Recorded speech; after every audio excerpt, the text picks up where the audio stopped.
Salut ceci, donc comme vous avez pu voir dans le titre, aujourd'hui on va pas s'intéresser à la 106, mais on va s'occuper de l'Axantia, avec laquelle j'ai des difficultés à démarrer par très grand froid.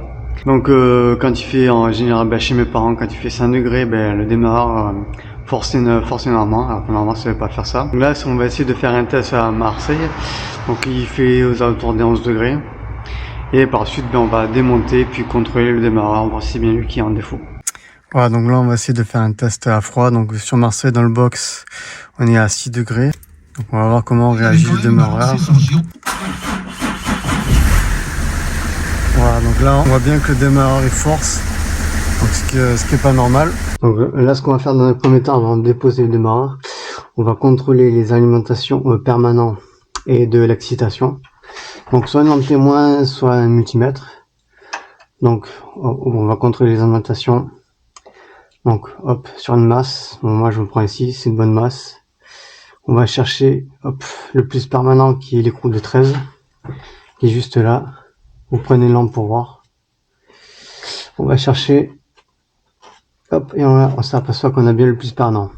Pour l'excitation, là il faudrait être deux, un qui est aux commandes au volant, qui est prêt à démarrer, et l'autre avec la lampe témoin, qui se met sur le plus petit écrou, donc du 8 ou du 13, donc je sais plus laquelle c'est.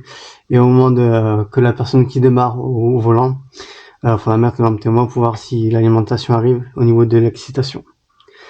Donc là après on va commencer, là j'ai au moins déposer dégager un petit peu le faisceau. Il n'y aura même pas besoin de déposer la boîte à air, vu qu'il y a 3 vis ici.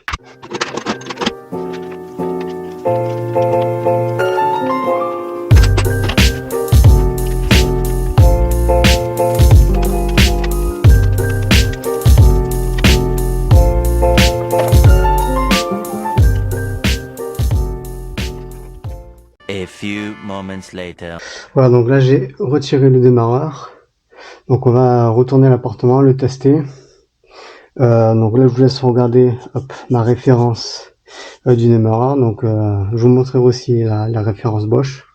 Donc pour le comparer avec vous. Donc moi c'est le 2 litres HDI, Citroën Axantia. Démarreur Mitsubishi. Donc là vous avez la référence. Je vous mettrai aussi la référence Bosch. Voilà, donc si vous pouvez me dire si ça vous évoque quelque chose, ce petit V sur le démarreur.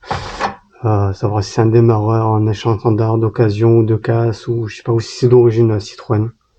Voilà. Donc les vis aussi, ce sont les trois mêmes, donc de la même longueur, donc pas besoin de les repérer, vous pouvez les mélanger. Hop, c'est bien du Torx de 8. Donc Torx de 8, clé de 8 pour l'excitation et clé de 13 pour le plus permanent. Et débrancher la batterie aussi bien sûr, donc les 10. Il y a une scène post-crédit. Il y a une scène post-crédit. Donc là on se retrouve à l'appartement pour tester le démarreur avec mon petit booster, donc que j'ai fait un test avec la Subaru. Donc je vous mettrai un lien en haut à droite. Donc on branche la masse sur le corps de la masse du démarreur, le plus sur le plus permanent du démarreur. Et après on va essayer de faire tourner le pignon, de faire sortir le pignon, de le voir tourner. Donc le but du jeu là c'est de se mettre sur le plus permanent et d'aller jusqu'à l'excitation du solénoïde. Donc le solénoïde qui fait sortir la fourchette comme ça, il sort le pignon vers le volant moteur. Donc là aussi le fait qu'il n'y ait pas le volant moteur, la contrainte du volant moteur, peut-être que ça peut jouer aussi sur l'efficacité. Hop, on se met comme ça. Hop, il sort bien, il tourne bien. Voilà. Donc là on a vu qu'il fonctionne mais sans contrainte du volant moteur. Et par température ambiante, il doit faire dans les 20 degrés à peu près. Voilà. Ah, donc ce matin j'ai bien reçu le démarreur en échange standard Bosch. Hop, là il y a la référence. C'est exactement les mêmes. Et voilà, donc plus qu'à le monter ce soir, ce sera impeccable. Bon, du coup là j'ai le démarreur en neuf, donc on va voir comment il se comporte par rapport au vieux. Même procédure que la dernière fois.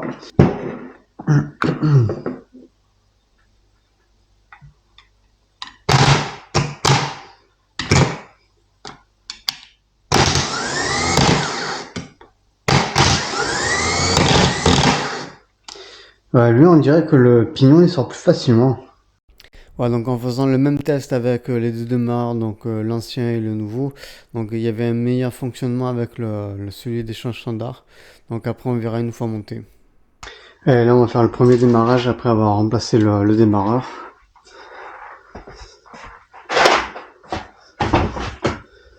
Hop, on va voir ce que ça donne.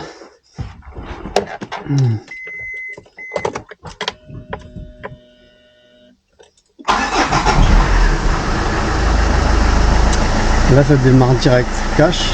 Ouais, ça démarre mieux déjà. Ça démarre beaucoup mieux là.